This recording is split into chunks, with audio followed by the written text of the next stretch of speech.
What if I told you that you could have enough money saved at age 50, 40, 30, or even 25 that you could completely fund your retirement without having to save another dollar? Trust me, I know it sounds too good to be true, but it is actually the case, and I'm gonna prove it to you. I'm gonna run through those calculations at each of the ages, so 50, 40, 30, and 25, and stick around to the end because I'm gonna show you the results side by side and tell you what this means for you. So let's get into it. To walk you through the calculations for how much money you need for retirement at age 50, 40, 30, and 25, I'm going to be using our free Coast5 calculator. If you want to follow along or run your own calculations with your own data, you can download the free Coast5 calculator on our website. I'll include a link in the description below. Now, before I jump into the calculations, there are two really important concepts that I want to explain. The first is that retirement is a number, not an age. There are a lot of misconceptions about retirement, including probably the most prominent one, which is assuming that you will work for 30 or 40 years and retire when you're 50 or 60 something, and that retirement is a given. Retirement is not a given.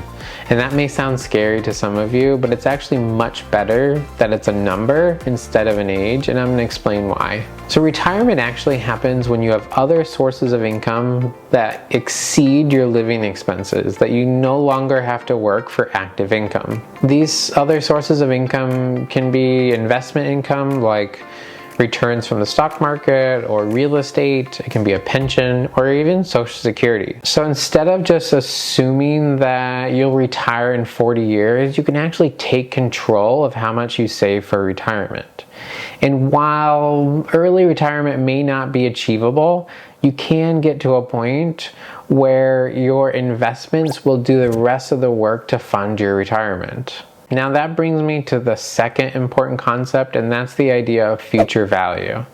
There are formulas and calculators that help you determine what your current investments will be 10, 20, 30 years from now that help you plan for retirement. For all you geeks out there, this is what the future value looks like in a formula. Feel free to pause the screen if you'd like. But for the rest of us, this concept is most important to answer a simple question of whether you have enough saved today to fund your future retirement down the road. And this will make more sense as we jump into some of the examples. So without further delay, let's jump into the first example to answer the question of how much you need today at age 50 to fund your future retirement. I'm going to pull up the calculator here, and as you'll see, these numbers and calculations will really depend on your personal situation. That's why it is better to download the calculator and run them with your own data. But for this example, we're going to run through the first 4 input fields. So the 4 input fields are highlighted in green. So as we talked about, the current age will be 50 for this first example. We're going to come back to that and put that in last. The traditional retirement age, there are a lot of numbers that you can use here, 62, 65, and 67 being the most popular ones. Maybe even some earlier ones at like 59. But for this example, we're going to use 65. And then for annual expenses, this is where you would put in your total annual expenses. For this example, I'm going to use the average household expenses, which is $72,000. And that was from 2021. So average annual household expenses from 2021. And then average passive cash flow or passive income. This I'm going to assume $0, but this would be where you could put in net revenue from rental properties or anything else like that. Now we're going to go back up to age. We're going to put in the current age at 50, and it's going to give us the calculation. So based on these numbers we put in and the assumptions, which I'll cover in a second, the amount you need today to have saved and invested to fund your future retirement would be $761,164. So that's how much you would need if you were age 50 to cover your future retirement. You'll also note that there are 2 fields highlighted here in yellow. these are assumptions, and you can adjust them if you feel so inclined. Effectively, there are two assumptions. One is the safe withdrawal rate, which is helping us calculate what that financial independence or what that retirement number would look like. And the second one is an inflation-adjusted growth rate. Now this is saying that our investments adjusted for inflation will grow at 6% every year. And if you want to adjust these, you certainly can. So if we adjust the inflation adjusted growth rate from 6% to 5%, you'll see that the number goes up from 761,000 to 877,000. So that's a pretty sizable difference. For this example, I'm going to adjust it back, but just know that you can play with these numbers.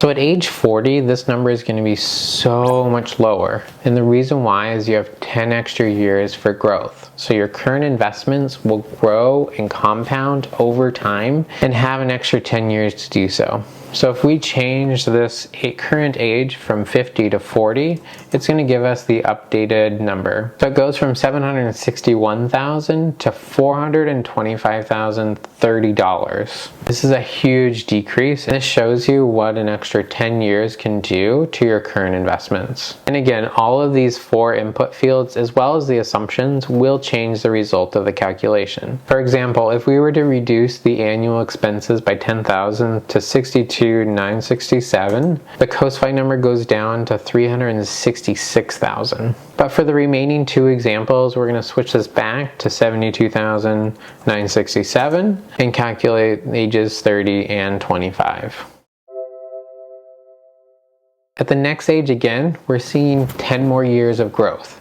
So this number will continue to decrease for what you need to be able to cover your future retirement. Effectively at age 30, we have 35 years of growth that will help us get to that retirement number. So if we were to adjust age 40 to 30, what we're going to get is $237,335. So what you'll notice at age 30 is that it's almost $200,000 less than age 40. This is a huge difference and effectively means you need to contribute less if you do it earlier. And finally, for all those young professionals who are just getting started or perhaps still in college, let's look at age 25. So if we change this age from 30 to 25 and keep all of the other inputs and assumptions the same, the number we get is $177,000. If you can save and invest $177,350 by the age 25, you no longer have to contribute another dollar, and that will grow and compound to reach $1.8 million by the age of 65 and will cover your living expenses for the rest of your life. So now that we've gone through all four calculations, let's show the results on one screen. So let's take a look at this. So before I share my observations, I would love to hear your thoughts. What do you think about this chart and what are your takeaways? Let me know in the comments below. I personally review every comment and I'm really curious what your thoughts are. One of my first observations, and probably the most obvious one, is that you have to save significantly less the earlier that you start. So if you've been putting off saving for retirement, start now. Not only will it allow your money more time to grow and compound, but it'll also give you that future flexibility down the road. You may reach this milestone of post-financial independence and then never have to save another dollar. And imagine if you could do that at age 35 instead of age 55. You have 20 more years to live your life a lot differently. And if you're on the other end of the spectrum and have been saving aggressively every year, it may be time to consider a different path. I personally have found so much value in slowing down our journey to financial independence and the freedom and flexibility that it offers us. I talked about this decision in this video where we went against all traditional advice and stopped saving for retirement. So check out that video if you want to learn more. Thanks again for watching and enjoy the journey.